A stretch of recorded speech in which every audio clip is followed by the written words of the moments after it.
साथियों नमस्कार। प्रधानमंत्री श्री नरेंद्र मोदी जी आज 21 दिसंबर को प्रयागराज का दौरा कर रहे हैं और यहां एक वो अनोखे कार्यक्रम में हिस्सा लेने जा रहे हैं जिसमें 2 लाख से अधिक महिलाएं उपस्थित रहने वाली हैं।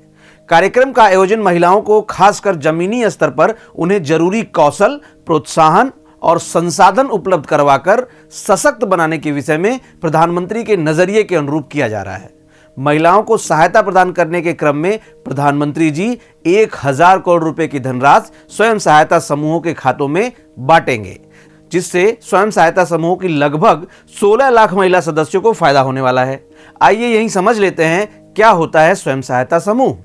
दरअसल स्वयं सहायता समूह कुछ लोगों का एक समूह होता है जिसमें इन समूहों के माध्यम से सभी सदस्य अपने द्वारा बचाए गए सामूहिक पैसे को अपने सबसे जरूरतमंद सदस्य को न्यूनतम ब्याज पर उधार के रूप में दे देते हैं, जिससे वह सदस्य अपने स्थानीय आर्थिक गतिविधियों के माध्यम से अपने जीवन की जरूरतों को पूरा करता है और अपनी उद्यमशीलता को भी एक विशेष आकार देता है।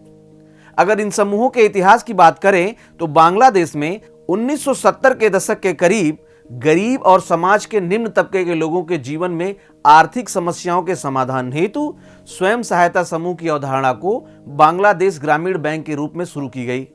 इसके लिए प्रोफेसर मोहम्मद यूनुस को 2006 में शांति का नोबेल पुरस्कार भी दिया गया। अगर भारत की बात करें तो भारत में स्वयं सहायता समूह को अधिक बढ़ावा आर्थिक उदारीकरण यानी एलपीजी पॉलिसी के बाद दिया गया, जिसमें नाबार्ड ने बड़ी भूमिका निभाई। नाबार्ड बैंक के बारे में डिटेल में किसी और वीडियो में बात करेंगे। फिलहाल नाबार्ड बैंक के बारे में इतना समझिए कि यह एक ऐसा बैंक है जो किसानों को अप्रत्यक्ष रूप से लोन देता है। प्रधानमंत्री द्वारा धन का यह अंतरण दीनदयाल अंत्योदय योजना राष्ट्रीय ग्रामीण आजीविका मिशन के तहत किया जा रहा है, जिसके अनुसार प्रति स्वयं सहायता समूह को 1.10 लाख रुपए के हिसाब से 80,000 समूहों को समुदाय निवेश निधि तथा 15,000 रुपए प्रति स्वयं सहायता समूह के हिसाब से 60,000 समूहों को परिचालन निधि प्राप्त हो रही है। इस कार्यक्रम में प्रधानमंत्री 20,000 व्यापार सखियों यानी बिजनेस करस्पॉन्डेंट सखी बीसी सखी के खातों में पहले महीने के 4,000 रुपए का मानदेय भी हस्तांतरित करेंगे।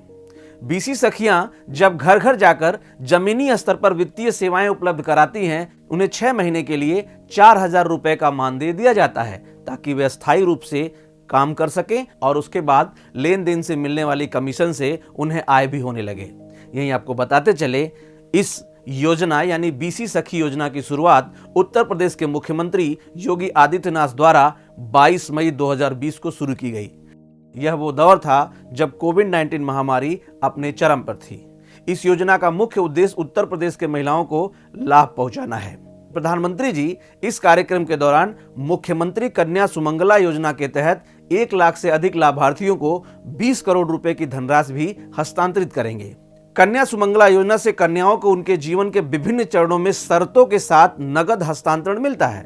प्रति लाभार्थी को दी जाने वाली कुल रकम 15,000 रुपए होती है। अपने इसी दौरे के तहत प्रधानमंत्री 202 पूरक पोषण इकाइयों की आधारशिला भी रखने वाले हैं। इन इकाइयों का वित्त पोषण स्वयं सहायता समूह कर रहे हैं तथा इनके निर्माण में प्रति इकाई के हिसाब से लगभग 1 करोड़ रुपए का खर्च बैठेगा। ये इकाइयां राज्य के 600 प्रखंडों में एकीकृत बाल विकास योजना ICDS के तहत एक पोषण की आपूर्ति करेगी। अब आपसे एक सवाल, आप कमेंट बॉक्स में जाकर ICDS योजना के बारे में बताएं। इसी प्रकार की विभिन्न योजनाओं से संबंधित खबरों को देखने के लिए देखते रहें बातें यूपी की।